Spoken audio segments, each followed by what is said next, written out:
Rule substitution questions are tough in part because they're infrequent. So like you said, you see one, you freeze up because you know, oh, it's that thing again. But the thing is, they come up on nearly every single exam.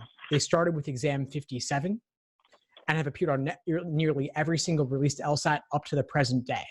So one per exam is 1 out of 100, pretty infrequent, but we also can predict that it will almost certainly occur. So the thing to do is do a bunch of them in a row. Could you just sit down and do 10 or 15 rule substitution questions in a row in one sitting and nothing else? I have a list of them that I will share with you here in the chat. I'm just going to take a moment to pull it up for you. And basically, it's a list of all of those appearances starting with 57 up to the present day. So I just want you to sit down one day, do the setup for the game, do your initial diagram, and then do only that question of the game and nothing else before moving on to the next one. And that's simply a way to obviously drill. That's not really a technique for solving them. So I'll talk about the technique for solving them a little bit now. I think of them, you're looking for something that's no more limiting than the original rule and no less limiting than the original rule. It has an identical consequence that changes nothing. So if it renders a previously valid scenario invalid, it's more limiting and as such could not possibly be correct.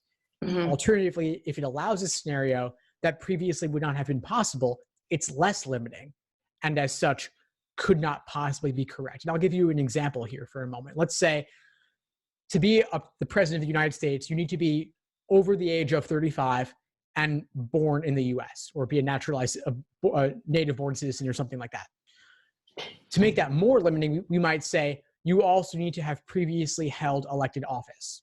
That would render certain candidates ineligible who previously would have been permitted. For example, Donald Trump never held elected office, but was eligible under the previous criteria to be president.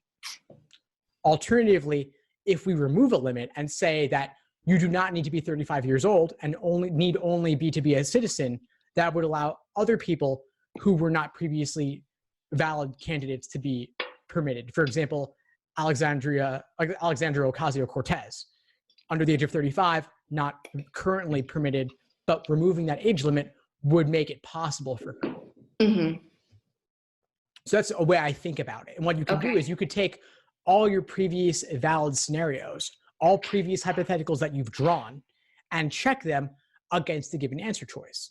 If a certain answer choice renders any of those previously valid scenarios invalid, it's wrong and you can knock it out.